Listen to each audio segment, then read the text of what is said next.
So as far as this podcast, I mean, how long have you guys been doing it? I'm just curious about yourselves. Are you guys announcing that in the video?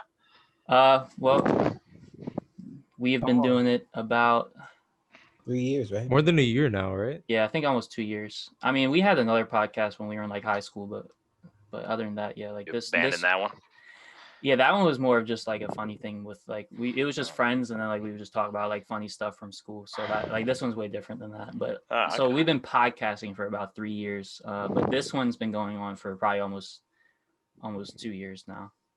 Yeah, okay. 2019. I think it was like probably late 2019 is when we started the. But all right. Well, this is pretty much as good as I'm gonna get it, so I guess we'll do this. I can't barely see my own screen actually. Here, hold on. Okay. You look, it's good. You got the skyline in the background. Your center frame. As you can see, don't do what Mahmoud does. He just puts the webcam up his nostrils. But yeah, I'm talking about you, Mahmoud. But yeah, so if we're all ready, Mahmoud, you ready now? Yeah. All right, this is CStar Presents.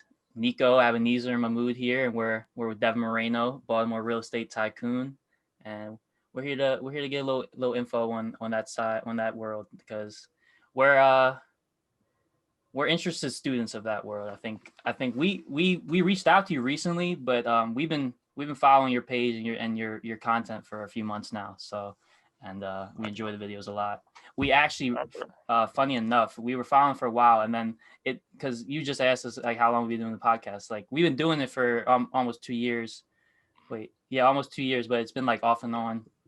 So because it's like we have like school and stuff like that, so it's like just trying to find the time. Now we have a pretty set schedule down, so we're getting better. But as soon as I go to email you, I saw you had just like 2 or 3 days before that done another interview with people. I was like, the timing is never there. Well, I did enjoy that interview though, but so we figured we give it a little time before we reach back. Which interview did you say? I forget. It was of some lady. I forget the exact. It was a few months ago though, I think. You mean oh my goodness, Erica. In Austin, Texas. Yep. Yeah. So we wanted to like let cool down. Classy climb. That's right. Yeah. I liked her content too. She was I was like, that was inspiration because we had to fix ourselves up. But how you feeling today? How's your 2021 been so far? How's your feelings for February? Because it's been good. Actually just closed on a house. Actually, what was it, January 3rd? And we started that one up. It's probably the biggest property I've ever worked on. It's a full gut on like what essentially could be summed up to about a 3,500 to 4,000 square foot house. So it's probably for me. I mean, I know you mentioned me as a tycoon. But I mean, I haven't done. I mean, I'm still, in my opinion, new and kind of my real estate investor. So there's a lot of types of houses I haven't done yet. So this one for me, I mean, I've done full guts before, but this one for me is probably the biggest one. And we'll be collecting more properties, which I guess we'll go into throughout this whole podcast. Yeah, and I'm just gonna assume like a full gut is completely like just restarting the house, basically just tearing everything down. You're effectively restarting it, yeah. Yes, that was like one of our.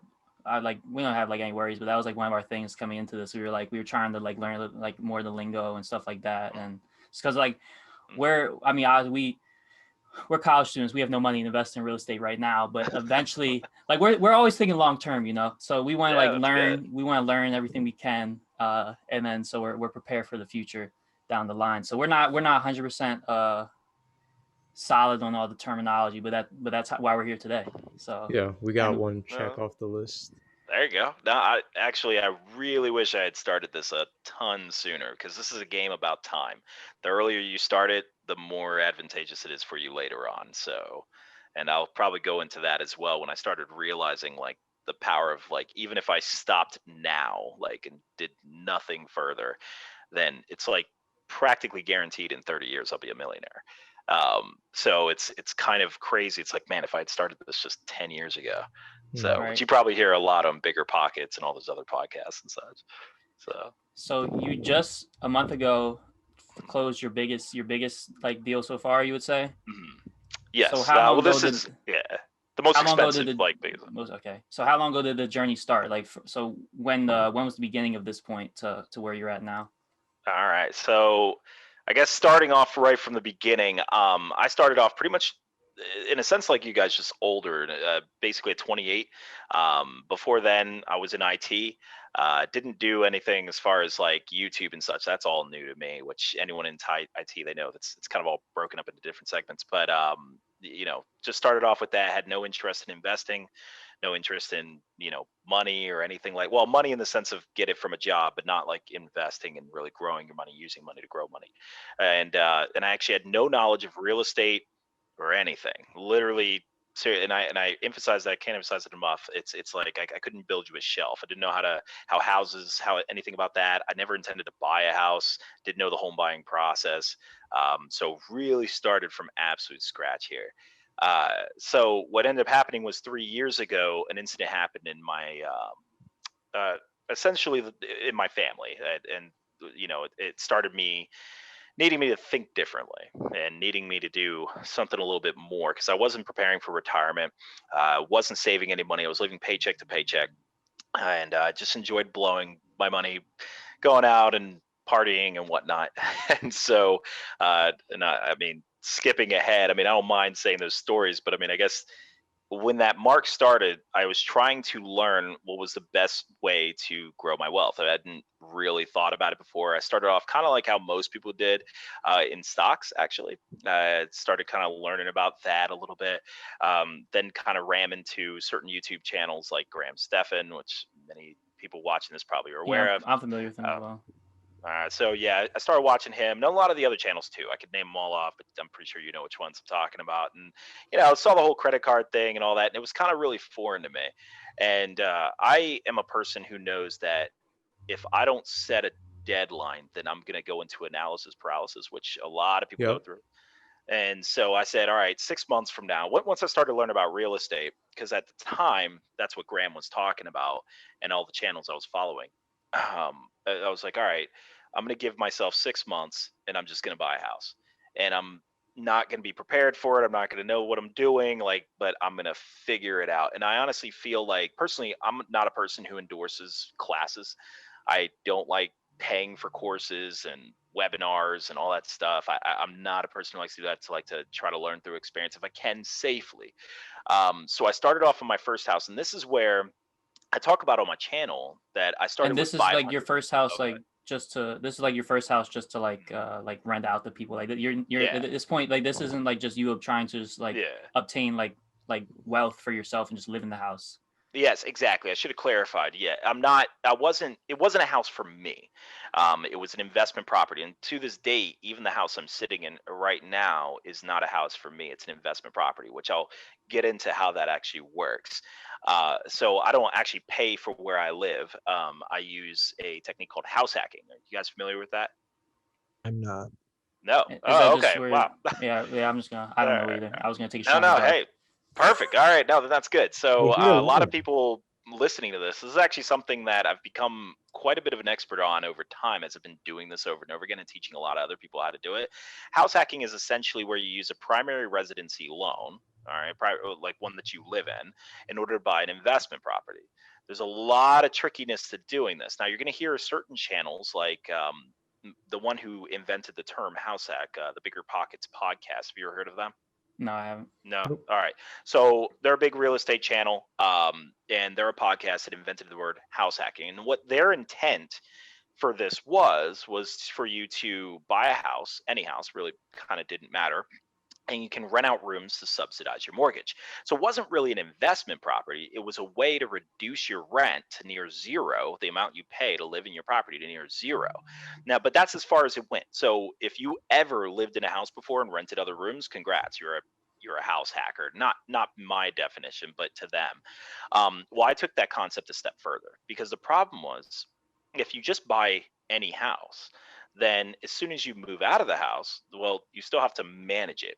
So you need to buy a house that actually works as a property you can leave and keep in your portfolio and go forward on.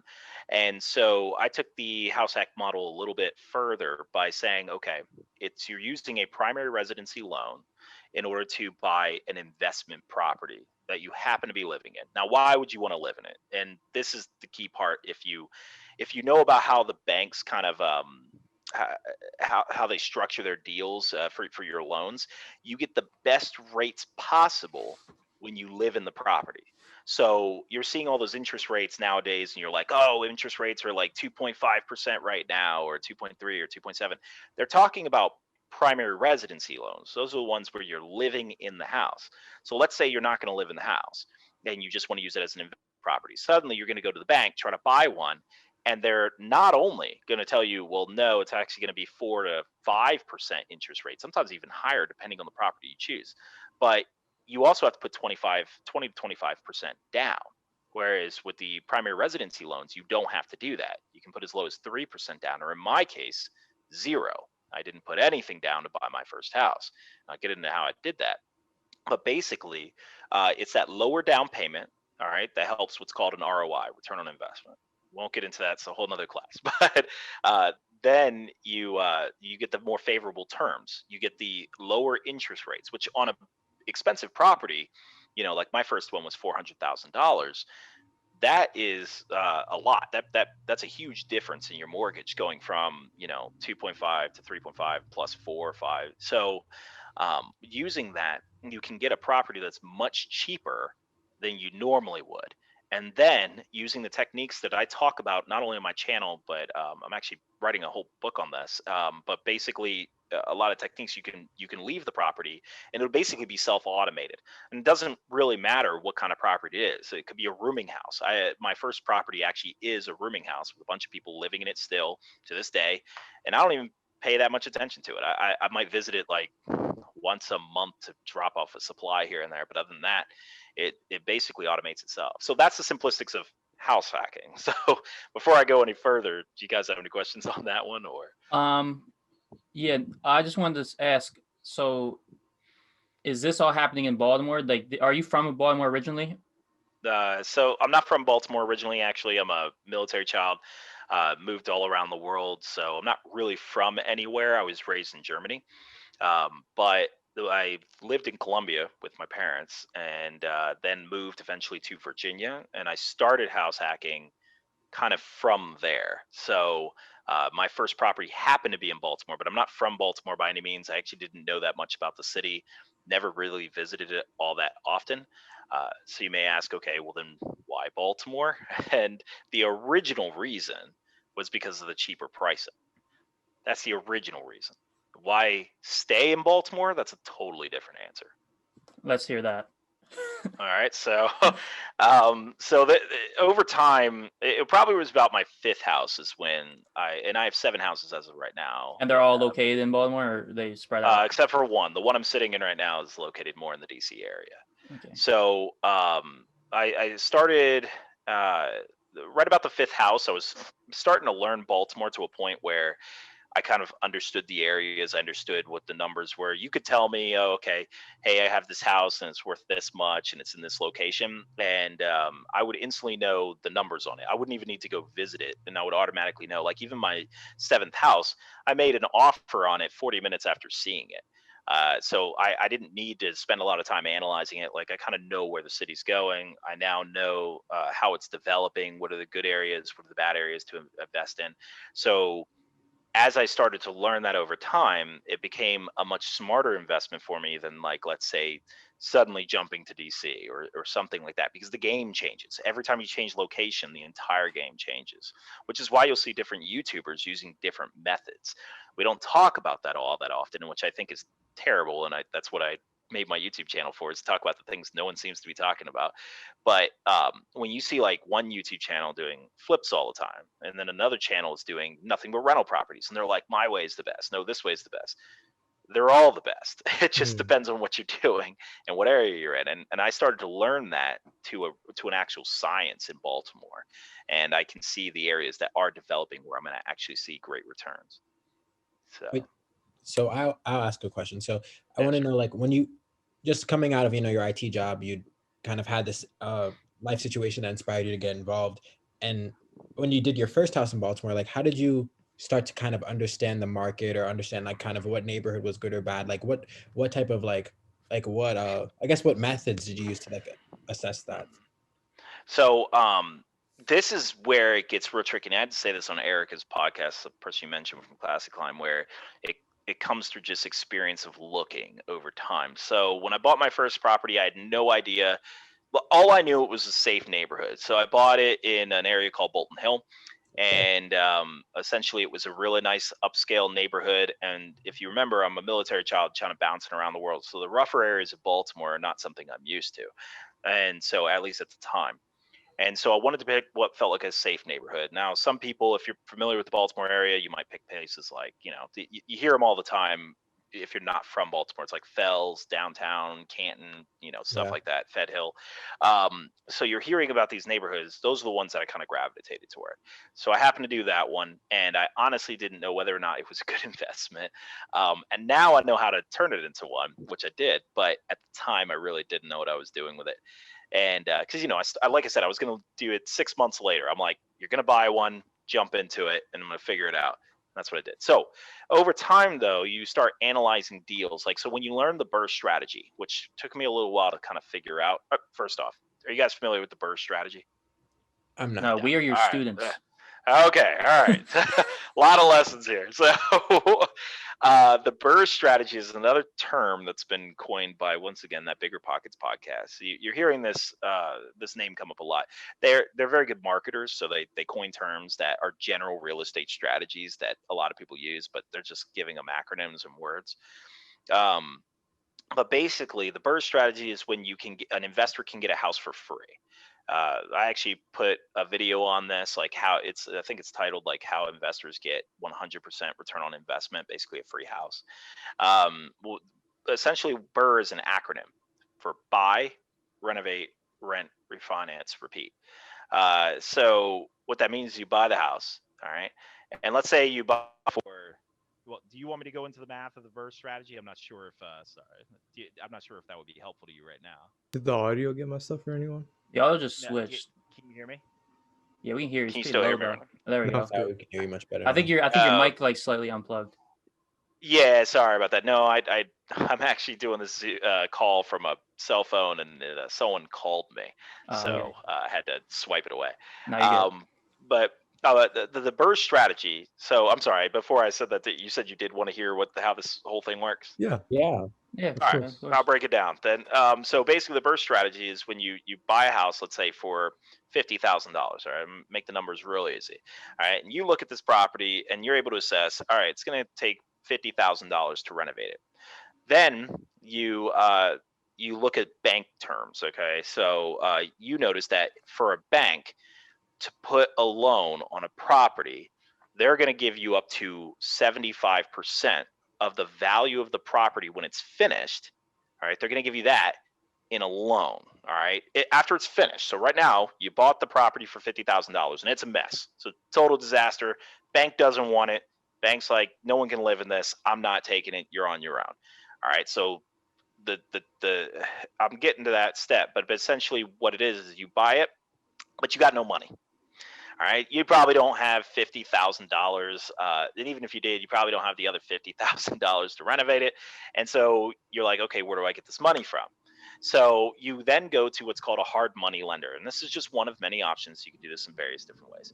But a hard money lender, all right, what they do, they're called hard money lenders because they put a hard money loan on a real asset, a hard asset, which is a house in this case. And essentially, what they're going to do is they're going to tell you this. They're going to be like, you know what? I'll tell you what. I'll give you your loan for $100,000, but at the end of it, you need to pay me interest. All right, you need to pay me interest, and let's say they say 12%. They'll throw out all kinds of numbers. It doesn't matter. But let's say for this example, they want $1,000 at the end of it. Let's just say that. And so, or actually, let's say 10,000. It's a little bit more reasonable. So they want $10,000. So they're going to give you $100,000, and they're going to want $10,000 in return. So you say, okay, fine. So you buy the property with their money. So they gave you $100,000. You bought it for $50,000. You then renovate it for $50,000. Now the property is fully done and repaired. And then you, because you did the research beforehand, know that this property, when fully renovated, will be worth $150,000. Now the problem is, that you can rent it right now and make cash flow and all that. But the problem is the hard money lender is going to want his money back in 6 months to a year. So he's going to want all 100 grand plus his 10 grand 6 months from the day he gave it to you. Maybe a year. That's probably a max you get. Well, you can get it longer, but in the beginning, you probably won't get much. So you have 1 year to make this money back. Well, even if you rent the place for $1,500, you can't make that money in 12 months. It's not going to happen. So how do you pay this guy back? Well, that's when you go to the bank. Yep. So you go to the bank, and then you tell the bank, hey, look, can you put a loan on my property and for the full value that I can get? And the bank's like, all right, well, we want you to have some skin in the game. So we'll give you 75% of the value of the house. You tell them, well, the house is worth 150. So the bank's like, okay, I'm going to send my appraisers. Appraisers say, yep, that checks out. House is worth 150,000. So 75% of that's going to be $112,000. So the bank's like, all right, here's your loan for 112,000. Now, keep in mind this is a loan. It's not profit, which means it's not taxable. All right, so that's kind of key in this strategy as well. So you get $112,000. You pay your hard money back, his 100,000 plus his 10 grand in interest. Thank you. Then you get to keep the 2 grand or however much in excess. That's your money, tax free. But now you got a loan on the property, which means you have a mortgage. So that's a problem, right? Well, not really, because for investors, we don't pay our mortgages. Our tenants do. So basically, you rent the property out. So let's say a mortgage on 112,000 is $750 a month.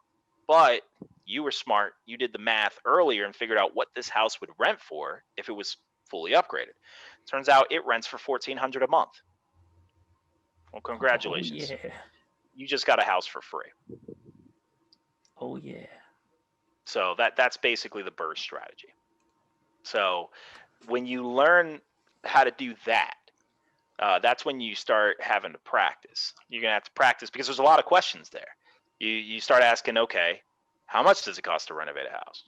Like you go into houses and you're like, I don't know, how much does it cost to fix this or that? And then you have other questions like, all right, how do you know what it's going to appraise for? How do you know how the bank's going to react? What bank do you even choose?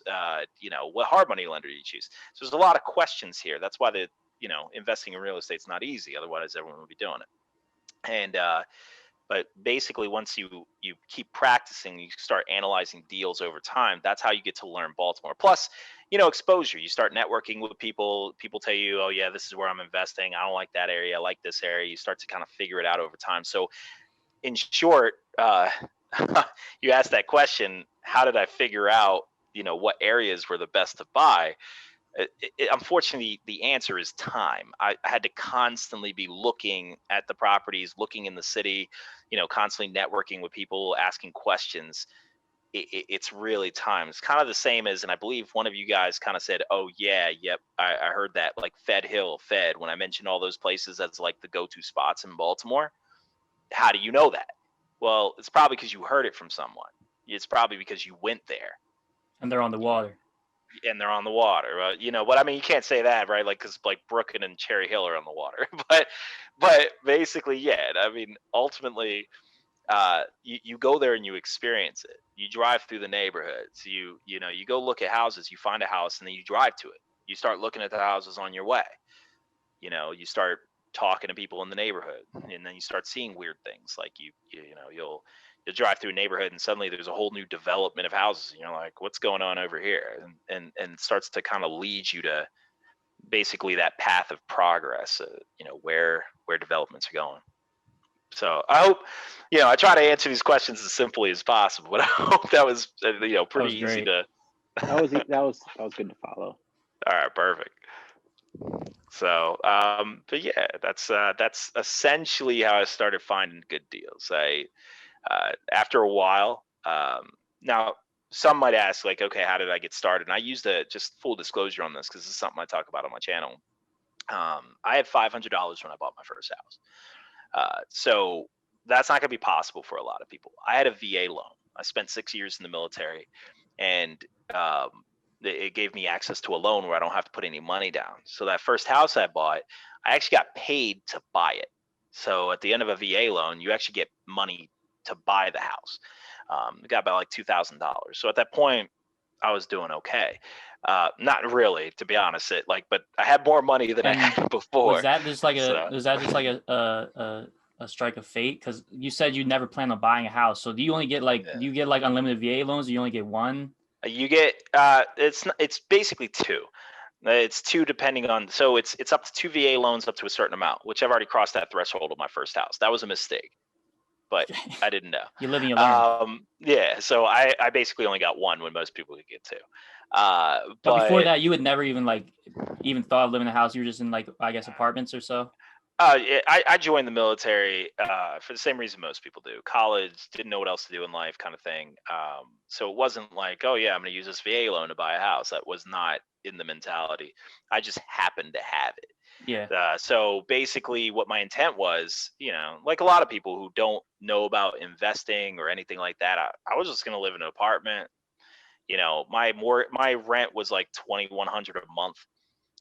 So for a 1-bed apartment, because I had to live in luxury and all that. So I didn't have the money mentality. I didn't have any good mentality. It's kind of crazy because now I see it so many times, because as you're aware, 70% of Americans live paycheck to paycheck. If you're not aware of that, that's true. And I see it every single day because I have 7 properties, but I manage 11 more. And because a lot of them are rooming houses, there's 5 tenants sometimes in these houses, and so I see a lot of credit reports, background checks, and finances and all that, and seeing what everyone's, and a lot of people are in that same situation I was in. What branch of the military were you in? I was in the Army. So straight out of high school, or you not want to talk about pretty that? much. No, I don't mind. I was honorably discharged. Everything's all good. I don't talk about it on the channel too much, mostly because the channel's an investing channel. But for here, yeah, I was in the military for 6 years. It was actually National Guard. So a lot of people might think active, but no, I was National Guard. So it was like a part-time thing, and it's what allowed me to get my current career in IT. Getting a security clearance and all that, being able to work in a lot of the government jobs here in DC. So when you asked that question earlier, are all my properties in Baltimore? No, there's one in DC here that I live in. Well, that's the second house hack that I bought. And my third house hack I'm going to get in June will be actually in the city. So right now I'm outside the city, but the next one's going to be in it. So. Did you join the military straight out of high school? It was when I was 20. So it wasn't straight out of high school. It was 2 years after. So originally I was going to join the police force. So that was originally what I was going to do. My uncle was a Baltimore City lieutenant, and so I was like, oh, okay, I'll just be a cop under him. That was kind of the original plan. I ended up not wanting to be a cop, so I joined the military instead. How was that experience? You know what? I would say that it grew me a lot. I would be a totally different person if I hadn't joined the military. I would say, while I don't think it's for everyone, it's an experience. It's one of those things that I wouldn't want to do it again, like basic and all that, but it was very valuable that I did do it once. Transformed me into a very different person. So I don't regret it. Wouldn't go back. I'll put it that way. That's my personal. It's kind of a weird statement to say. So it's oh, what did the Army suck? No, I think I would have rather joined the Air Force if I'm looking back, honestly. But the experience was, it made me into who I am today. So I don't regret it. What was your path before you decided to join that? What did you want to do when you were little? Man, geez, when I was younger, I don't think I had an idea really what I wanted to do. I was kind of I definitely didn't want to do computers. I didn't know anything about computers before I first started, which is going to sound just like me saying I didn't know anything about real estate. I really didn't. I hated computers. I actually had one of these old brick phones. They weren't touchscreen or anything. They weren't even the Razor. At the time, the Razor phone was popular, the little flip phones and all that. I didn't even have those. I didn't want one. People couldn't send me text messages because my phone was so old. Yeah, I know, right? It's crazy because I'm not even that old, so it's nuts how fast the technology's gone. But I didn't want to do IT either. Didn't even know about being a police officer until my uncle kind of brought it up when I was 18, because didn't know what I wanted to do. So I went through all of high school getting the same narrative everyone else gets, which is, Go to you college. should, yeah, go to college, which I have yet to use my college degree. So I can't unfortunately endorse that as much as my professors did. Did you get the college degree through the Army, or did you go to another university once you got out? Yeah, the Army basically paid for my college. This is what I often say to a lot of people. If you're going to the Army or the military to pay for college, you should do reserves or National Guard. You should not go active, in my opinion. My brother did not follow my advice, still does not have a degree to this day, and I think he's like, I don't know, 28. So basically, the reason why I say that is because active duty takes up all your time, whereas the National Guard does not. It's like, 1 week in a month and stuff like that. But yeah, that's how I essentially paid for it. I only really went because my mom wanted me to go. So ended up never using my degree. I have a degree in criminal justice. I have yet to put it on my resume. So that's I mean, that basically. would have came in handy for, I guess, the police force, but you didn't go down Yeah, that path. exactly. Yeah, I never went. So it's like, all right. I was supposed to like join the military and then go back to being a cop, but doing it like in a different county, and just never ended up going back. So I just have a degree. So Well, you So said earlier, you were talking about driving through those neighborhoods and like talking to the people and like seeing the development. That's kind of investigation, and yeah. it falls Yeah. under The the degree. right. So Oh, you mean in some way that sense? somehow it comes back around if you I'll want to say stretch it a bit. if I want to stretch it, the way I would say it came back around is it gave me a lot of exposure to elements that I'm around now when I go around these areas. So not the degree itself, but just simply the interest in my criminal justice degree made me join my uncle a lot, whom was a Baltimore City cop. That gave me exposure to the elements that I walk around now when I'm investing in real estate. So where a lot of people get really concerned about, you hear stories, and if you've watched The Wire, it doesn't make it any better. But drug dealers and uh, drug addicts and stuff. I have to drive around that all the time, and I would say that that made me more comfortable with doing that, or even walking around made me more comfortable with doing that. So there's a common advice in Baltimore is that if you wouldn't let your wife go there, then or they say wife, it's a little, I guess, gender not neutral, but they say like, oh, if you wouldn't let your wife go to the property, then don't buy it. And for me, I think that made me a lot more comfortable around it or whatnot. I don't know, like it made not only me more comfortable, but everyone who's with me more comfortable to go into those areas of the city. So despite the fact that I'm not raised around it. So I don't know, that's kind of me leaping, but I guess that kind of, but yeah, you could say investigation as well. So. But like even within that investigation, I guess another question I have that I was thinking of earlier is how do you like discover people like people to lease these spaces that you like have purchased and have renovated? Like how do you find tenants, I guess? So you mean just simply what's my marketing strategy, or like? Yeah, well, I guess marketing strategy as part of it, and then the other one is like how do you maintain like really? I guess this is for now. You can discuss your marketing strategies. Okay, I'll try to answer it as best I can. So I mean, as far as me finding tenants for the home, number one, when you renovate a house, first off, in Baltimore, there is an extreme housing shortage. Right. There are a lot less houses available that are all nice and ready to go than there are actually buyers. So if you renovate a house and you make it nice, like you don't skimp on it. Like one thing I always say, don't be a slumlord. Like it's really not even profitable, honestly. So I don't even know why people do it, but whatever. I say don't do that. If you have a nice home, then you'll find a huge influx of renters. You just post that thing on Facebook and you just get a ton. Like Facebook Marketplace, that's probably my number one source for advertising like my rentals. Wow. Outside of that, you can go on Craigslist, but I'm not really a fan of it. I'd say the next best is posting it on Zoom. The problem is not Zoom, Zillow. Zillow? Okay, I was gonna ask about Zillow or Redfin. Yeah. I was gonna ask about that. Zillow's tough. So Redfin, Zillow will only let you post one property for free. So after that, you got to pay $10 a week, I think, so like $40 a month. Oh, that's a lot. Yeah, it's gonna be a lot.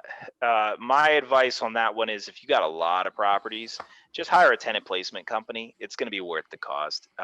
If you have like way too many properties vacant, but if it's like your first one, well then yeah, Zillow works. You can just post one on there. The other way to get around that is to create different email addresses. But that only works for so many houses. So you like make a new Zillow account for every house that you have and claim the house. Right. But like I said, it's only going to take you so far because it's like now you're tracking like 10 to 20 email addresses. Like that's not going to work very long. Exactly.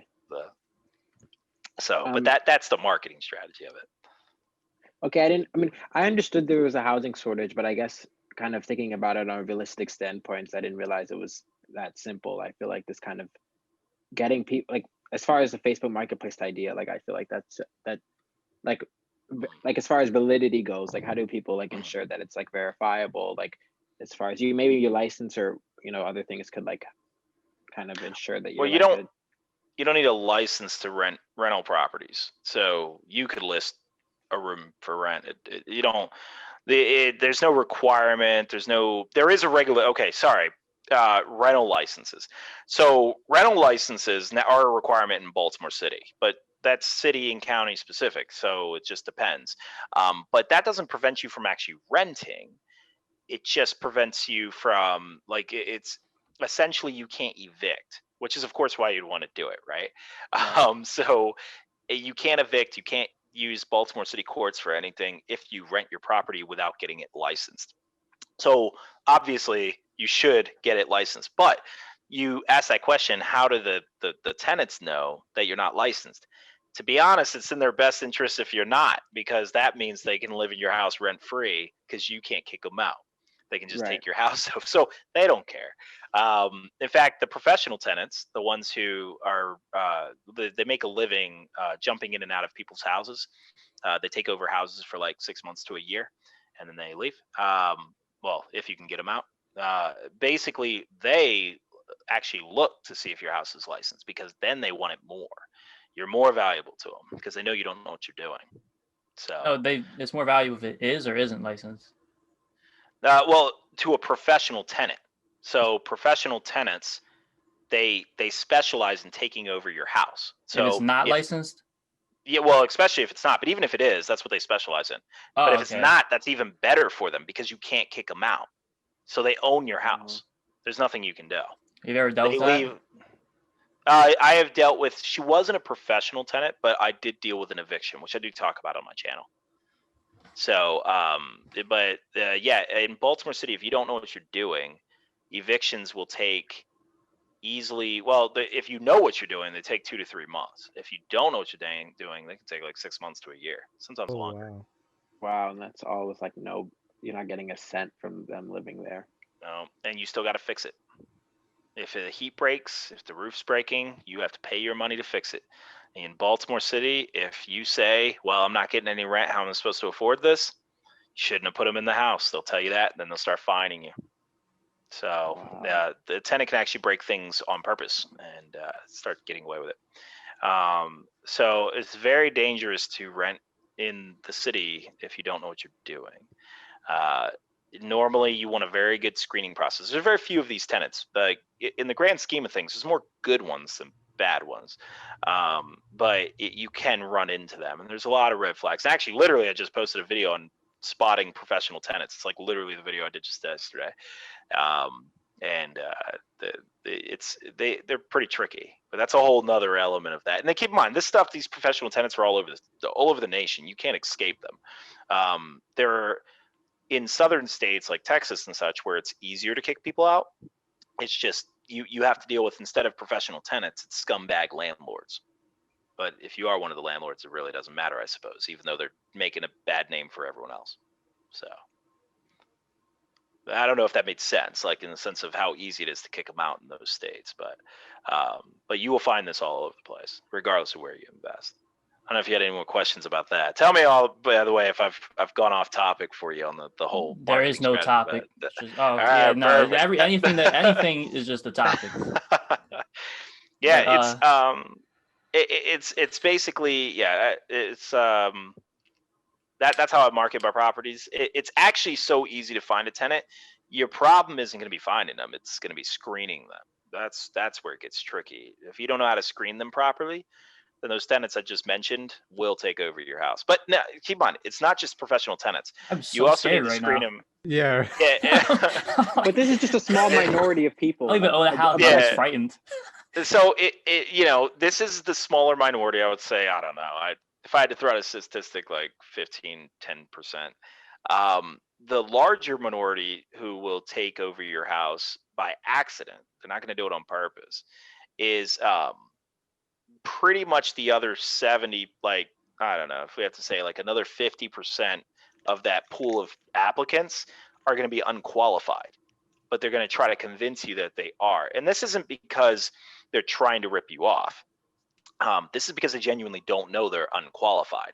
So they don't teach financial education in high school. They don't teach it in college. They don't teach it really anywhere. So other than YouTube.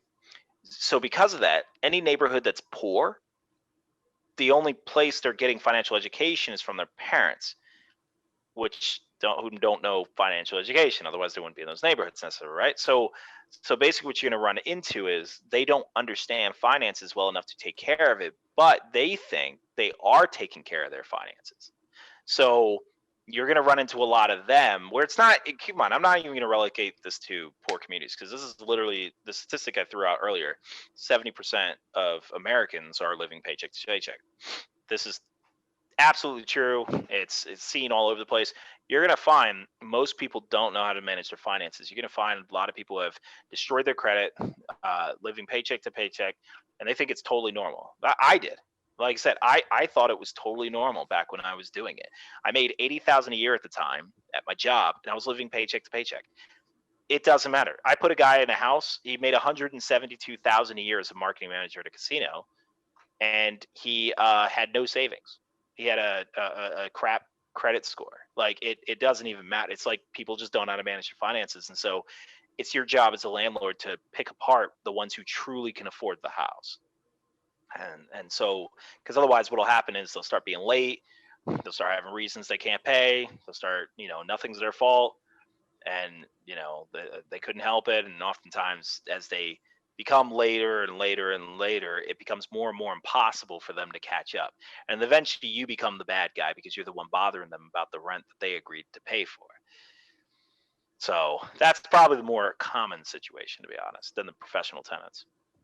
I guess to like kind of dive in a point you mentioned about kind of like the structural implications of like, I guess, poverty and like these bad neighborhoods. Like, as like a landlord, there's always been like this kind of argument about like morality and like how could you like kick someone out of their place. I guess you don't really do that, but kind of that situation where you have like poor. Well, I guess you also don't don't like operate in like bad neighborhoods, but I'm sure you probably know people or have experience with it. To be fair, yeah, I actually do operate in some bad neighborhoods. The Okay. difference is that in those neighborhoods, I only do Section 8 or voucher. I don't trust the tenants to pay their own rent. So for Section 8, how are you like making money? Because like with the government then? Yeah, the government just I don't pays. understand. The government pays the check for them. So you're gonna hear, when you get into the business of landlording, a lot of your concepts of, these neighborhoods and how these systems work are going to be thrown on its head. So the idea is, you probably have heard of Section 8 as a government assistance program to help you get off your feet and get like, say you fell in life and whatnot financially. It's to help you get on your feet. They cover your rent for you, so that way you can get yourself together and eventually get off the program and make better for yourself. I'm assuming that's kind of the general idea of Section 8, or government housing programs that you're probably used to. Right. But like that is not. I guess. That's not really how it works. Yeah. So, Yeah, I thought so. They're never going to get off of Section 8. The reason why landlords favor Section 8 tenants is because the government pays their rent, and they will continue to do so for the rest of their lives. So for you, you look at them as almost like a cash cow, and they know it. They are fully aware. Anyone with a voucher, they know how valuable they are, because there's a lot less of them than there are houses. So landlords actually fight over them. In fact, they'll try to steal your tenants away from you. So Section 8 tenants, and a lot of them are very picky. They actually get the cream of the crop housing, generally fully renovated houses if they're available. So that's actually happened to me. I fully renovated a house. My house was gorgeous. We got held up by the Section 8 process for 2 months, and the tenant was like, the tenant we were choosing to live in the house, she had dozens of options. Other landlords trying to fight for her and whatnot because she was a 100% tenant, which is basically means that she doesn't pay any rent. So, but she continued to stay on my house because it was the best one, and she eventually moved in.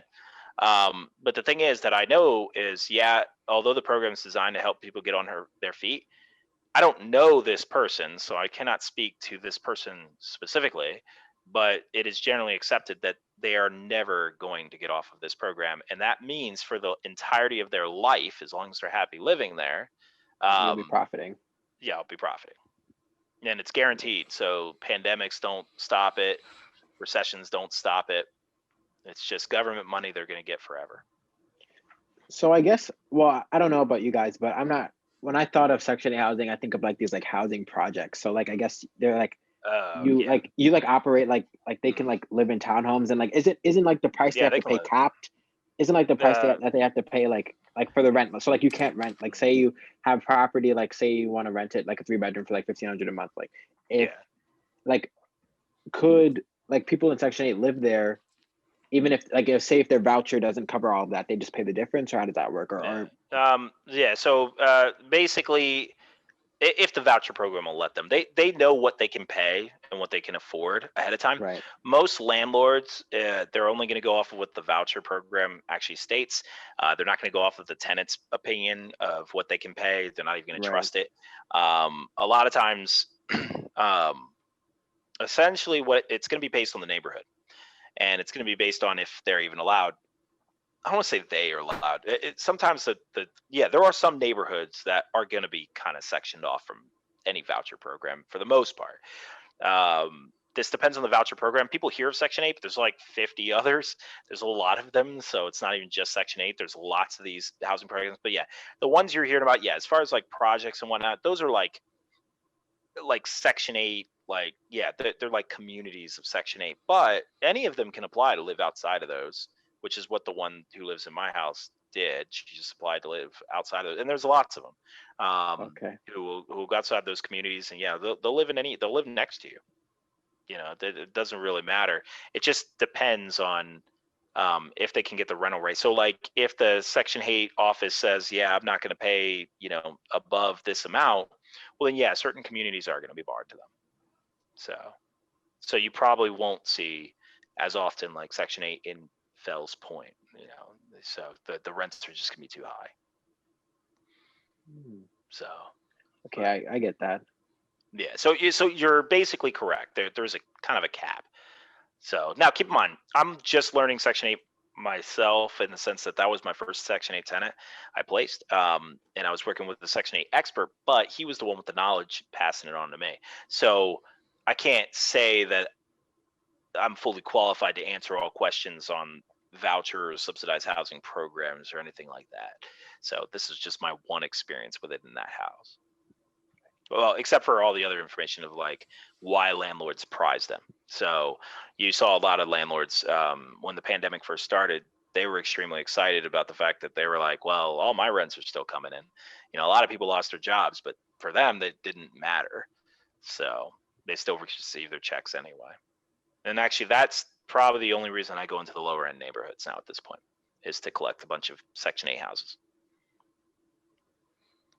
How's the Baltimore market overall? Like, what's the projection? Because I hear recently like talk of like gentrification and like the people leaving the city. Is that how do you see the city progressing?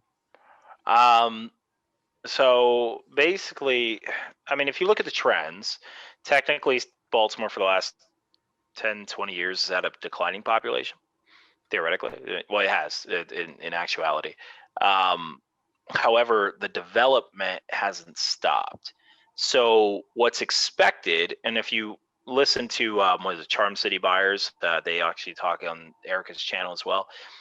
They're expecting an upward trajectory, sort of like you saw in DC. So I don't know if you guys know, but DC was an extremely rough city, and right now it's like one of the hot cities in America. So it's like rising value all over the place. Baltimore, you can see that it's still developing. There's still renovations happening. You can see areas kind of like move. And for me, this was no more real in like actually kind of around Patterson Park. So Patterson Park's like a park in southeast Baltimore. When I was in the military, all my friends said, don't go above the south side of Patterson Park. That's the only nice neighborhood. And that's what we knew. We knew don't go north of Patterson Park and just stay below it. Well, as I'm investing, now it's don't go beyond 2 blocks north of the park itself. So before, it's like you have the park, don't go above the park. Now it's don't go above these 2 blocks north of Patterson Park. So you actually see it. Like I'm actually seeing from me growing up, having been in the city before, where these areas are now starting to move up and you're slowly starting to see them expand. You're seeing it in a lot of different areas. I won't go over to all the different areas, but yeah, I can actually see the expansion. So gentrification, I can't speak much on that topic. And it's honestly a hot topic. I mean, I guess I've talked about a number of controversial topics today, but I can't, it depends on what your definition of gentrification is. If you were talking about the slow push of low income communities out of Baltimore, I can't be for certain that that is happening. But if you are saying the slow rise in housing values throughout the city, that I can say is happening in certain areas. I think that I mainly Baltimore heard it has like a- around like Johns Hopkins and stuff like that, Yeah. like that area. in certain areas, yeah, definitely. Baltimore has like an average appreciation rate of 1% or less, honestly. But when you factor in only those communities, it's actually at normal pace. So yeah, it's Johns Hopkins. I actually kind of bring it up slightly on one of my videos, best places to house hack in Baltimore City. And but yeah. What was I about to say? Oh, so like right now is the time that we should be getting in and investing, because you're saying like the city's just going to keep developing and growing and growing Yeah. in value. There's definitely signs that it's not going to stop growing, and then a Biden presidency probably doesn't hurt. So essentially, yeah, I wouldn't.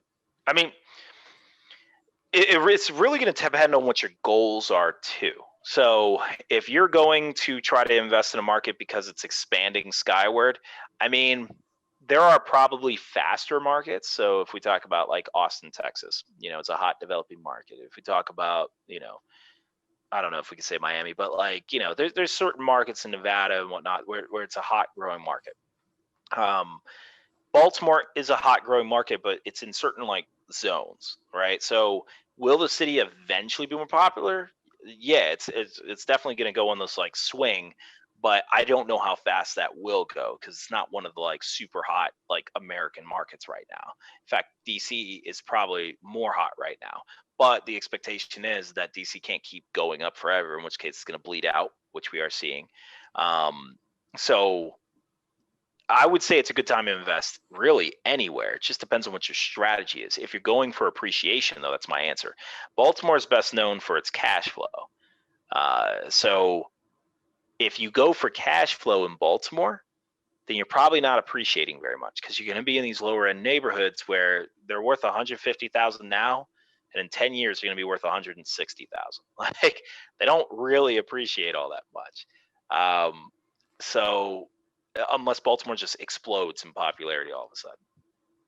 So like I said, it depends on what you're talking about. Like when you say the word invest, like what are you trying to do when you're investing? You're just trying to get cash flow, or you're trying to get like long-term 30-year holds where years down the road they're worth a lot of money? Like, I mean, what are you talking about? I don't even got money to invest. I'm just thinking theoretically, Okay. would this be Fair the enough. time? I honestly don't think there's not a time. I mean, Yep. here's the thing. Time is now. It's I- always I think it's always now. The thing is, like, you always hear about. I like the stock market as being the best example of this. When the market's going straight up, oh no, don't invest, man. It's gonna crash. It's at the peak. Don't invest. And then when the market's crashing, nah, man, don't invest. Market's crashing. It's gonna keep going down. And then when it starts to turn back up, nah, man, don't invest because this is still, it's could keep going down. It's like there's always a reason to not invest. And so it's You just same got to with jump like, in like yeah, you you did just with the house. exactly. And what you're going to find is just like the stock market, housing values always go up. The market always goes up. Honestly, we're living in one of the best times that we've ever lived in, regardless of what's happened in the past, like 20 years. It doesn't really matter. The markets keep going up. Like America in general is just on an upward trajectory. We're one of the richest countries in the world. You know, and it's going to keep showing for it. So I can't see a time where investing is ever really a bad idea. The problem is when people make bad investments, and that occurs when you don't know how to analyze a deal. So, like, here's an easy example: the house that I just bought, the seventh one that I told you is the biggest one I ever bought. It's a full gut. If I was trying to flip that house, I would lose so much money. And there was a guy who was competing me for the deal, and he wanted to flip it. That would have been terrible. Terrible idea. The flipping this house would have been so much money he wouldn't have made anything. So then you might be thinking, oh, well, what if you're trying to buy and hold it, rent it to a family? That would have been an awful idea too.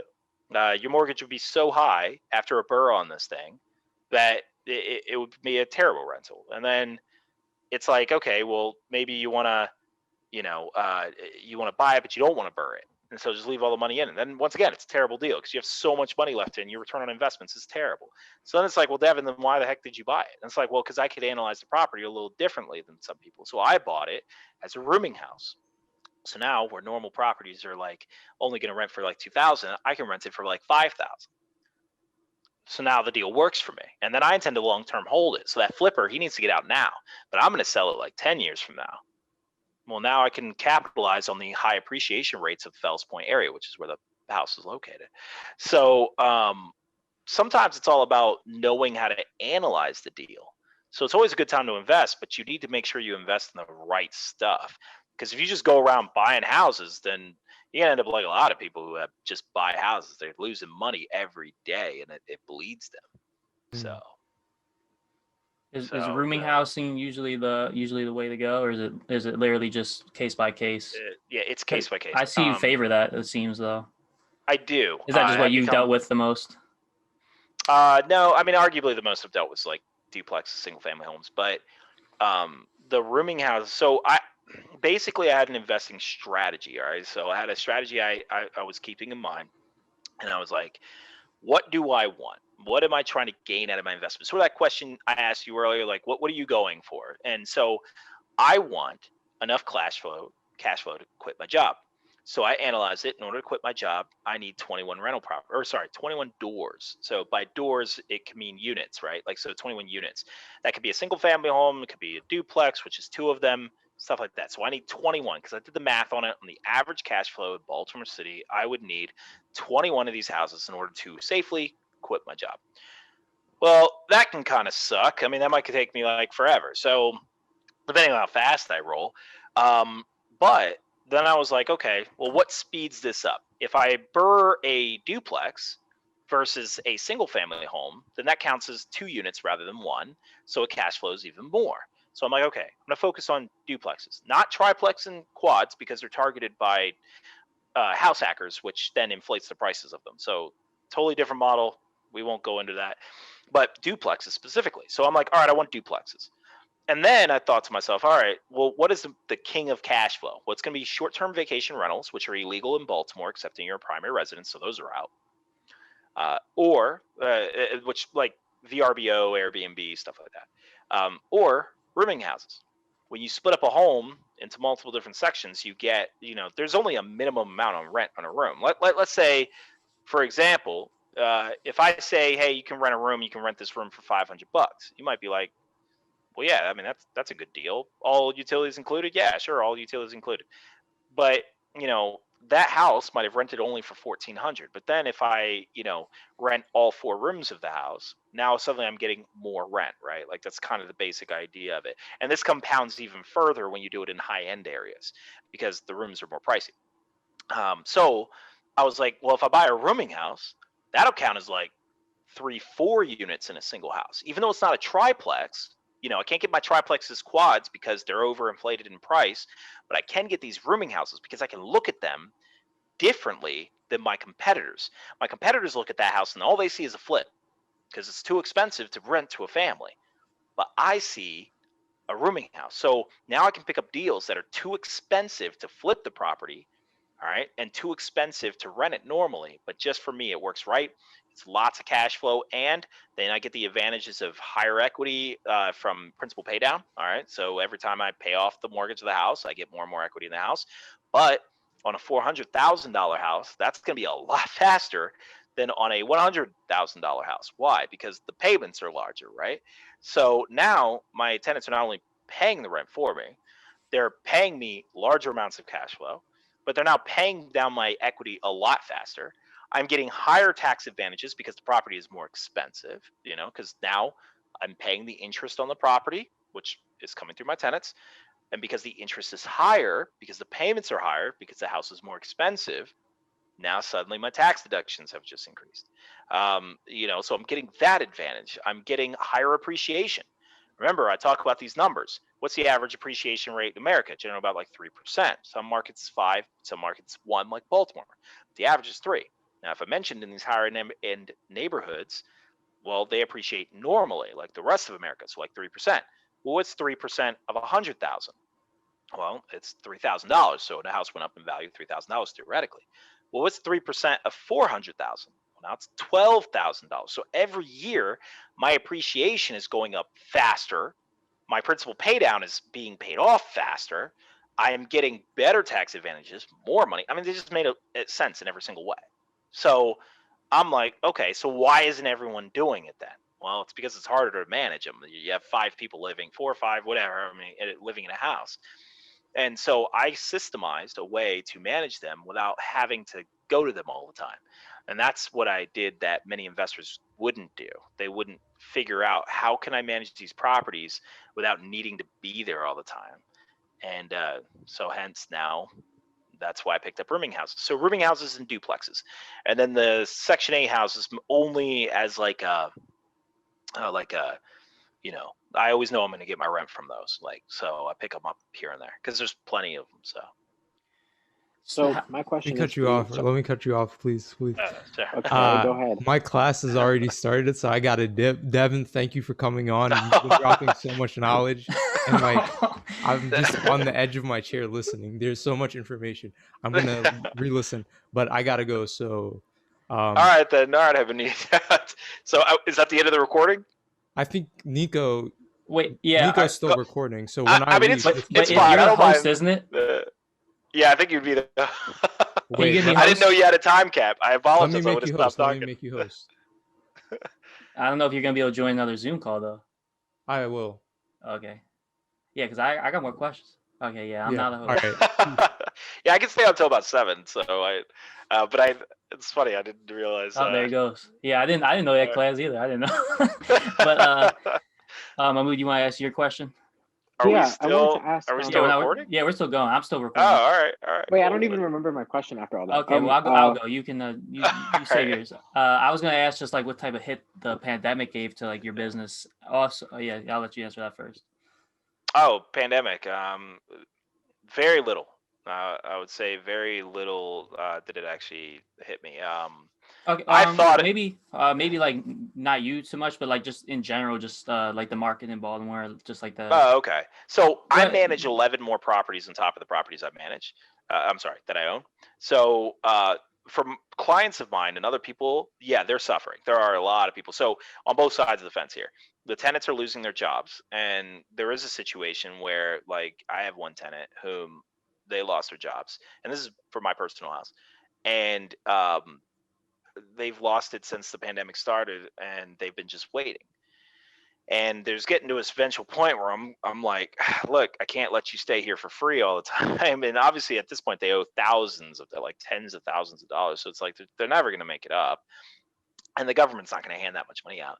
So a lot of deals are being struck where, you pay them to leave, go to somewhere else or whatnot. There's a lot of landlords that I've seen where the tenants take over the house. That actually kind of happened to me, but the tenant ended up leaving. Where the tenants realized, oh, no evictions, and then just kick back, relax. That's the end of it, and that's the last rent you ever see from them. So our tenants taking advantage of the situation, because the problem is, while rent got halted, mortgages did not. So there are actually a lot of landlords out there suffering. Now, for me personally, I just have like a side thought. Like, if you have like one of these cases, I mean, obviously you can't do this in just like a single home, but like if it's like one of those like rooming houses where it's just split up, and then you have like a tenant that's not paying, could you just like maybe you just move into one of those rooms and just make life hell for them? Could you do that? You want to be careful about doing that kind of thing. So rooming houses is one where I would never want an eviction. That sounds like a nightmare. Luckily it didn't happen in a rooming house. If you make life for your tenant hell, and this is dependent on what state you're in, depending on what city you're in, your tenant's gonna win. Almost always in the court, depending. All right. So if you put in tenants who can pay their rent and they make a lot of money, oh yeah, you can crush them.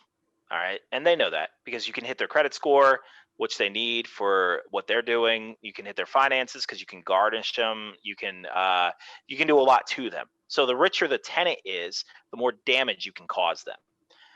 Poor tenants are impossible to actually affect in court. They own your house. You can't garnish their wages. A lot of times, depending on how many kids they have, they're probably, child support and whatnot, that they have to pay it. So that's going to always take first come. If they don't make that much money, then they're what's called judgment proof. So you can't do anything to them. They can destroy your house and you'll sue them and you'll win, but no one will take their money. No one will do anything to them. Courts probably won't even know where they are, where they live. So it's very dangerous to go to war with your poorer tenants. They will absolutely win in that fight. Like, even if you just move into the house and just stare at them at the breakfast table every day. I mean, it depends. So if it's a primary residence, then you're allowed to move into the house. And yeah, you could do that. It's probably not going to be worth your time, but because they'll just stare back at you. They're living there rent free. They know you're hurting more than they are. I don't know. I feel like most people put in that situation just be extremely uncomfortable when I leave. They would be. It really depends on how far you want to take that. It's not a strategy I've ever tried. I'll say it like that. It's not something that I think any landlord would want to try. And you're talking about a very specific scenario. You're talking about no, like I know this is like out of nowhere. It just popped in my head. I thought it was kind of funny. So anyone listening to this, for apartments and houses, you can't even get into the house. So that's out of the question anyway. You could start going to war with your tenants, breaking windows and stuff, but it's a tough fight where the city is on the tenant's side. And if you do certain things to go to war with them, you can be sued. They're called constructive evictions is what you're doing. And if you get sued for a constructive eviction, you always have more to lose than them. Because remember, you're the one with the houses. You're the one with the money. They don't have any money. So you could do that. They could call for intimidation. They could get a peace order. You're sitting there staring at them, acting hostile. They call the cops, go for a peace order. Now you can't even go around the house. How like, but these people who are like low value tenants, like how like sometimes how willing are they to even do that? Because like I know people who I mean, I'm not saying houses and just like they just go and just remove the people themselves. Obviously, like I know that could go down a dark path, but like I've never heard of any like bad things come from that. Yeah, I mean, you can try those tactics. So this is where I get, hesitant to talk about the certain tactics you can try, because I got fortunate in one of my situations. One of my tenants stopped paying rent as soon as the pandemic hit. And I didn't even bother them about it. I already knew what they were doing. I'm like, all right, I'm never going to see that money again. But then their water heater broke. And so I didn't replace it. And I was, in my mind, I'm like, you know what? I can't afford it. They're not paying rent, so I'm not going to replace this water heater. So they're taking cold showers for like 2 months. They called code enforcement on me. Code enforcement started fining me $250 a month to replace this water heater. And I'm like, I can't afford it. I'm not getting rent. And that eventually drove her out. So let's say I did that on purpose. Let's just pretend. And I just broke her stuff and whatnot. I mean, could it work? Yeah, it did technically on that tenant if assuming that was purposely done. It was accidentally done and it worked. So what you're saying, I mean, you're talking about humans at this point. Theoretically, it just depends on the person. What is the person's threshold for BS? What are they willing to do to counter you? All I can say is this: if you go to war with them and you deal with a smart tenant who can handle a lot, you will always have more to lose than they do if they're poor. Poor Makes people sense. will absolutely crush you. A rich person, yeah, you can garnish their wages, whatever, affect their credit score, evictions, all that stuff. But poor people, you're not going to have any effect. And so it just depends on what their capacity to hurt you is. So, and keep in mind, the situation is different for each person. So, like, my tenant, for example, some of them I wouldn't want to do this on, right? Like, so my tenant who legitimately lost their job, they've been living rent free, but I haven't bothered them about it because they legitimately lost their jobs. So I mean, in that case, it's just like, all right, nothing you really can do. You just eat the mortgage. So I guess another question I have is like, so you're a team of one, right? Yeah. Well, Okay. It depends on what your definition of team is. I am Do you a self-manager, if you're saying it like that. So you don't employ, like, you don't have anyone who works under you, like. Okay. Yeah, I'm a company of one. Let's say, yeah, that'll work. Okay. So how do you how do you deal with like all this management? Like, how is like, because you still have your full-time job, correct? In IT? Yes, I still have my full-time job. Yeah. So how do you? Oh, like, you this still sounds like have a your lot. full-time job in IT and do this on the side? Yeah, still do it. Remember, 21 houses gets me out, not 7. I thought Yeah. when you said Yeah. 21 doors, I thought Yeah. you own It's 21 7 doors. Yeah. Yeah, you own 7 properties, Yeah. and I was assuming like there was Yeah. like a multiple, at least Enough 3 in there. doors, and yeah. Yeah. So the rooming houses, the math works out. It would be like 5 units, but because you're paying utilities, it works out to more like 3. Works more like a triplex. So technically, if you think of it that way, I have this house that's not paying me anything since the tenants aren't paying rent. You basically have then the other ones, so it would be like 3. Then I have 2 duplexes, so that'd be 5 and 7. And then the one I just bought's under construction, so it's not really, it's not doing anything. Then I have a Okay. Section 8 house, and then I have another house, single family. Yeah, so technically 9 at the moment. So if this house were paying rent, it would be like another, like, I'd say more like 2, because the way I did it, the house hack is in a rooming house. I'm renting it to a family. So then it'd be 11. And then when that other house is built, it'll be like now another 3. So technically like, 15 or 14, Oh, sorry. so you're getting there. So I'm getting there. This year I intend to buy like 5-6 houses minimum. So at that point, probably next year, you're looking at I'll quit my job. All right. Yeah, sorry So to you've cut you off, only- Mahmood. It's okay. Yeah. You've only done this for 2 years. You're writing a book. You have a full-time job. How do you manage all of this? Because it sounds like it's a lot. It is. So I just kind of stopped doing anything else in a sense. Dating kind of went to a halt. I had a dancing life. I was, bachata salsa dancer. That stopped. Why have we not been talking about that? It's not on my channel, I guess. So Like, well, okay. Well, that's the next Yeah. question. Keep going. yeah, so I mean, I had like an active dating life at one point, and so that took up all my time, drinking and all that. So I had to stop the drinking because it just wipes you out for the next day. Well, you guys are young, so right now you're probably immune to hangovers, but they'll come at you eventually. Mahmood is not. There you go. No. So in my mind, I was like, look, I powered through this for like 3-4 years, and then the rest of my life is easy. So that's what I did, and set my job up where I have a team that we all kind of help. Because here's the deal: no one actually ever works 8 hours a day at their job unless you're in like McDonald's or something. Like generally rare. I'm not saying nobody, but very rarely do you actually work at it. You gotta be very there true. for 8 hours, but Very you're not true. working for 8 hours. So it's like it allows you to do things at work, and it depends on your situation. So like for me, I'm IT, so I always have a computer in front of me. I could use Google Voice to talk to my contractors. Even though I'm in a building, can't have my phone, I can still talk anyway. So there's ways to kind of get around things depending on the job you work. But yeah, if you're working the fast food line at Burger King, then yeah, it might be a little difficult to do this from home. So it just depends on what job you have. So for me, I could work it out. And then so as far as the book we just I take about 1 or 2 days a week. I'm writing it actually with my partner Austin, whom you see on the channel occasionally. You'll see him a lot more now that we're doing like these Zoom calls. So actually, basically what you guys are doing.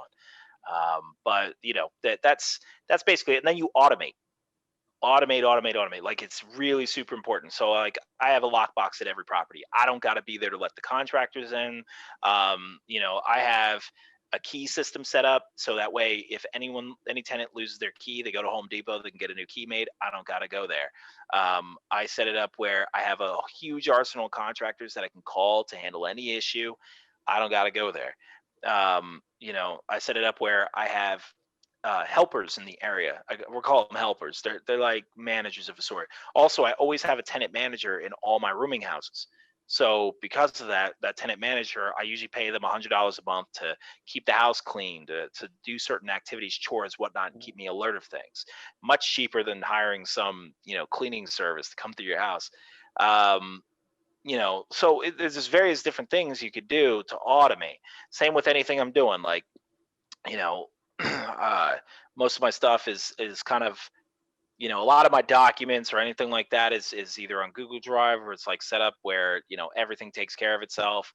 I can go into it kind of for a while, but basically all my stuff is automated as much as possible. And if it's not automated, I ask myself every time I do anything, how can I stop doing this thing? And so I hand it off. So now I don't want to look at properties anymore. I don't want to analyze deals anymore. So how do I stop doing that? Well, now I'm starting to partner myself up with other people, and they go look for the deals. And in exchange, if they find a good one, then I'll look at it, analyze it. If I like it, we'll buy it together, and I'll help them renovate through the house and the project using my experience. So now I found my own crew of bird dogs for free. So now I don't have to look and analyze deals anymore. So, okay. I don't want to manage properties anymore. So what do I do? Well, eventually I make a property management company that'll manage it for me. So now I just manage the company, and eventually not even that if you set up managers right. So every single thing I do, it's all about, okay, how can I stop doing it? And that's basically how I can manage all these things. Hey, look, I'm not going to say it's not stressful. It's stressful as hell. Like, that's why I had to stop all the stuff I was doing. So I'm not going to sit here and say it's like, it's easy. I got it. Work 2 hours a week. Like, no, it's a lot. Okay, and you were a professional salsa dancer? Not professional. So I got into salsa and bachata for the same reason I feel like a lot of guys get into it. It's all about the girls. All about the women. that was why I started it. Eventually I had a lot of fun with it though. I started it for the girls and then kept with it because I liked it. So what that entail, just like dancing it? I'm not part of that world, so I can't really even like what. So like, you just taking classes, or is just like a hobby, you mean? Yeah, no, it was a hobby. Well, I took classes too, but eventually, like, there's a whole world of salsa dancers who. Yeah, so I'm trying to envision it. Yeah, I mean that's basically you all go to like a venues, like it could be a restaurant that they cleared out. It could be a dancing floor or whatever. It's a floor. So sometimes it's like in a casino floor or something. It could be in a lot of different various places. And then a host will set up salsa music, set up a night, and then everyone will come and they'll dance. And then sometimes you go to these things called congresses, which is basically they take over the entire hotel and you dance all night on the various floors of the hotel with everyone, like, I don't know, 3,000-5,000 people, like, all showing up to these things. So yeah. And basically just an excuse to show off your moves and drink. Basically, yeah. So see, this is a good podcast because we cover both of our areas: the education and the art of salsa dancing, and the education of the housing market. There you go. We I haven't talked about like this Lord of the Rings hobby I have. Like, it's like, yeah, I do a lot. Like, it's kind of crazy. Wow, that's super interesting. But yeah, that's the. I had to stop though for the real estate. I had to stop dancing because it's very time consuming. You go there like every night, and if you're drinking, you're down for the count for the next day. So it's definitely not. There's no way to just be like an intermittent like dancer. Like, you couldn't just do it every other weekend, like the National Guard. I mean, you could. I just was sort of you get addicted to it. It was all in. It was all or nothing for you. Yeah, it was like I got Okay. addicted to it. It was So I can assume like the partying is like that partying lifestyle is just kind of like, you know, interwoven Yeah. at that point. So yeah, it makes and, sense. and ultimately, one thing to note, like, remember where I started. I mean, if I could really bring you back to that, I started off not knowing anything about real estate. If you think about real estate, like, it's not just the construction side. It's like that burst strategy stuff, house hacking, all these strategies, learning ROIs, cap rates, NOIs, and all these different financial terms, and learning how to budget, and learning how to move the money around, and then learning how to property manage, learning how to find contractors and handle them, learning tax advantages, learning, you know, where your CPAs and all that, banks and all this mortgage stuff, and it's just like, and I could go on and on and on. Real estate is a subject of tons of stuff that it required hours and hours. I mean, when even now to this day, I've kept this habit up. But when I first started, I unsubscribed from everything that wasn't real estate or finance related, just everything. And then I subscribed only to those channels. Bought YouTube Red so I could listen to it while it was in my pocket or off or whatever. If I was driving, at the gym, in the shower, it didn't matter. I was listening to these videos. Like, That's so I what you gotta spent, do. yeah, I spent easily, and I know it sounds like a shocking figure because like 10 hours a day, easily reviewing real estate, learning, and that's why I accelerated so fast. You know, it sounds insane, but you think about it, it's like you got 2 hours in a car, and then you go to the gym for 15 minutes, and well, it takes you 15 minutes to get to the gym, 15 back, so that's another half hour of research, and then you're at the gym for an hour, so that's another hour of research, and you got to take a shower, and that's another, like, whatever, 30 minutes of research because you got to brush your teeth and all that, and it's like this stuff adds up. It adds up a lot. All this time you're spending doing other things where you're not listening to anything. You could be listening to music, which is what most people do, but I stopped listening to music, unsubscribed from Pandora, Spotify, all that. Now all it was real estate. Now I'm researching stock videos all the time. So now that I've kind of gotten the real estate part down. And this has only been a 2-year process, which is like kind of insane. So technically 3 in a sense. So you have to imagine, like, so it was 3 years ago, but I spent like 6 months doing, so it's like 2 and some change, like 6 months and some change. So it's like almost 3, but yeah, effectively that. But you spent, so before you bought your first house, you spent how many months just studying and assessing, like, kind of, and learning? Oh I guess? man, 6 months. I spent all 6 months. Oh, you mean like for the entire time? Like I said, I never stopped. Like I told myself I'm gonna spend 6 months studying, buy my first house, but I never actually stopped studying. Like, even to this day, like when I go to bed tonight, I'm gonna probably listen to something else finance related. I'm gonna go review stuff. Like, my whole world is now being encompassed by it.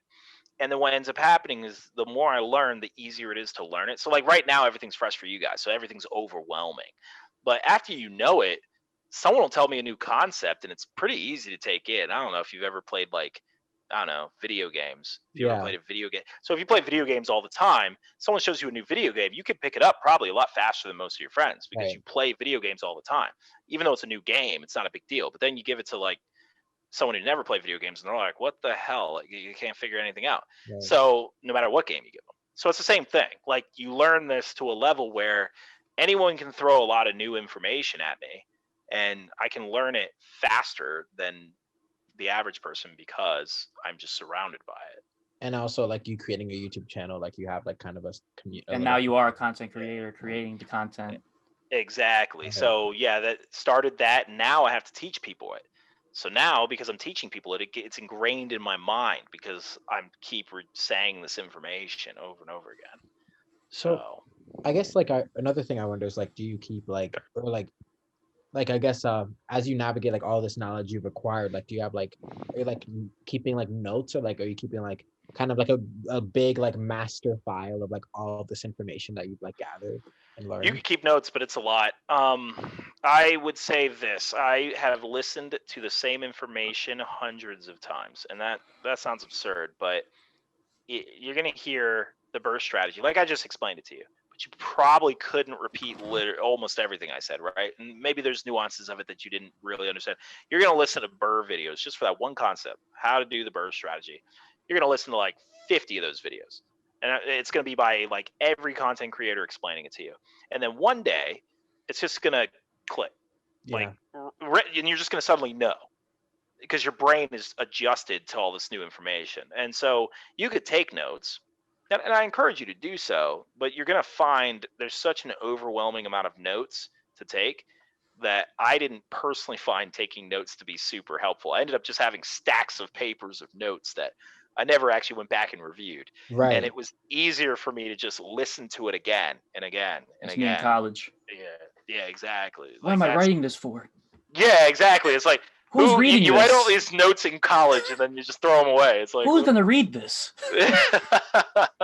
So, I mean, yeah, I mean, that's how I had to treat it. And that's how I recommend you guys treat it. Just listen to the same thing again and again until you can explain it to each other. Like, you'll be like, all right, what's NOI? What's a cap rate? What's a house hack? What's, how do we do this deal or whatever? What are the good areas in Baltimore? You just repeat it enough times, like, you'll know. So, yeah. But I probably have time for maybe one more question, unfortunately. Yeah, I was gonna say as we wrap up, I guess. You got one, Mahmood?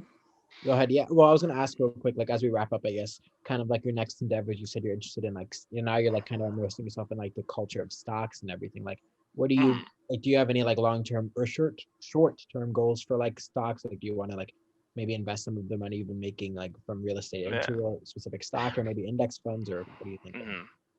Yeah, actually, it's amazing how far I've come, with this whole real estate thing. I now, well, compared to like the stock guys you hear about on YouTube, it's like nothing. But now I've got $80,000 invested in stocks.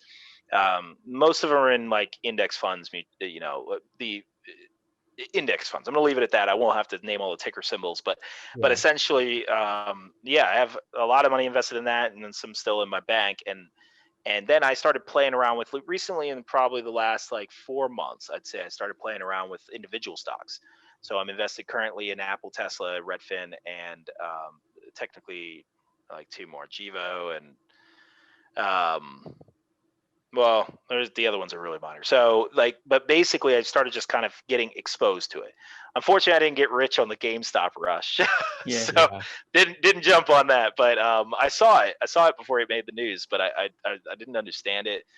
But and same with like Bitcoin and all that. I'm still figuring that stuff out. Yeah, Bitcoin's just like kind of a big brain. Yeah, it's like a whole nother thing. Yeah, it's like completely unreal. Yep. But it's the same process for me, It's like, all right, now I'm just gonna research this all the time. And when you think about it, I started with $500, and now I have 77 properties, and now I have 80,000 basically invested, and then like another 25,000 sitting in the bank. Which I'm really liberal about telling how much I make, because I've noticed like doesn't matter. So, but going from that in 3 years is actually, in my opinion, pretty impressive. Oh, phenomenal. So, you got more money than me. So, you're just starting. So, but basically 500 of that. So it's like the potential is unreal. And then once you start, for future goals, you asked what my future goals is. I mean, now it's all about generating other sources of passive income. It's like, okay, what I learned from channels like, you guys watch Meet Kevin? I don't. No. All right. Not a problem. There's a guy who, what he did was he started creating something now that keeps generating revenue. And the YouTube channel is a source of that. Me writing this book is a source of that. Now, what I don't want to do, because I'm so anti-classes, is I don't want to do like, join my seminar, growth seminar, 10x your riches for $5,000. Join, like, I'm not going to. Yeah, Mahmoud's a Forex investor. Yeah, there you go. So, yeah, I'm never going to do that. But there's a lot of other ways to make passive income, and you see Graham Stephan doing it. That's the one you guys said you knew. Yeah. The coffee company he's doing. He's making a coffee company. That's ingenious. His whole brand is around coffee. The 20-cent iced coffee. So basically, it's going up from there. It's taking a platform on social media, trying to figure that out. Because once again, same story. I have zero knowledge of YouTube. I'm figuring out cameras. I mean, before this podcast started, you guys saw how technically unsavvy I am with this whole thing. Like I am in IT, but I work with like networking equipment. It's not going to be the same as this stuff. And then, going from there, taking it as far as wherever social media kind of takes me. And then as far as real estate, I'm going to keep upgrading. So eventually I'll stop doing these single family homes, start doing larger apartment complexes, maybe, bigger buildings or something like that. You do that by taking all that equity that from those properties that I have mentioned, shove it over. So like whenever you buy one of these like small properties, always think to yourself that long-term goal, because these things stack up, they add up a lot. And remember, the bank only does 75%, which means that other 25% is all equity. So when you sell the property, you're going to make a profit.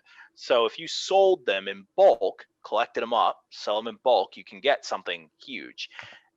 So that's the long-term play. But just takes time to get those. So they basically, yeah. Yeah, I just last thing before you leave, I was just curious, like the book just explained the process and maybe like when it would release, just so people know. Oh, I'm still writing it right now. The goal for me in Austin is to have it fully written, fully edited, and everything up to a publisher by the end of the year. That's the goal. But this is not something that's out right now, and the book focuses with an emphasis on house hacking. So it does teach real estate investing in general, but with that emphasis on house hacking. Now, if you think of house hacking as just rooming houses, that's not what it is. You can house hack in a multitude of different ways. You can house hack a triplex, a quad, as I kind of alluded to earlier. You can do it with guest houses. You can do it with Airbnbs. Because remember, I told you Airbnbs are illegal. Well, they're not in a house hack. In Baltimore, anyway. Yeah, we're familiar. We've tried to throw many parties in Airbnbs in Baltimore, so we're familiar. Yeah. Okay. Perfect. So basically, you guys probably on a list of restricted people. Nico was like trying to do it, everything in his power to like delegitimize us. So, I mean, that's just something you do when you're younger. You try to find Airbnb to destroy for one night. That's just what you do. Well, they're aware of it, so yeah, I know. We've never succeeded. Yeah, we have one of my partners has an Airbnb, and her place just got trashed recently. Oh man. Yeah, hey, it's part of the game. You got to deal with tenants who would destroy your place. Same with any house. It's like you'd love to think, oh, someone's gonna leave your house. That's the way they got it, but it's like, nah, it's cost of doing business. So it's like, all right, there you go. But yeah, so that's the future progress, and hey, I appreciate you guys having me on this podcast. Thank you so much, man. Thank you. I'm so gonna like study you and like maybe get that book. Like I'm really. Oh yeah, I'm waiting for that. But once it's actually done, which I said, I wouldn't expect it before 2022. Yeah. Once it's actually done, because we want to put a lot of effort into it, and we're trying to make this like the definitive book on house hacking. There's like 6 others, but they I'm not going to say they're bad. They're not bad. They're just so specifically narrowed into one way of doing it, because that's the only way they ever did it. Me, by the time I write this book, I'll have 3 house hacks on my own. I'll help 20 other people house hack, and then Austin sells and manages house hacks like crazy. So it's like between us, we have like 50, 70 house hacks. So it's just basically, Once that drops, I'll explain it on the YouTube channel. You probably see me more active then, and because at that point I'll be very close to quitting my job, and so I can go full-time YouTube, real estate, all of that. So. But yeah, this is me in the beginning stages. So if I ever make it big, there you go. We know we met. If you guys ever make it big before me, then I'll be like, well, damn, there you go. My advice helped. So that'll work. Thank you so much for coming on, man. Yes, thank you. We appreciate you so much. All right, guys. I'll talk to you soon. Take care.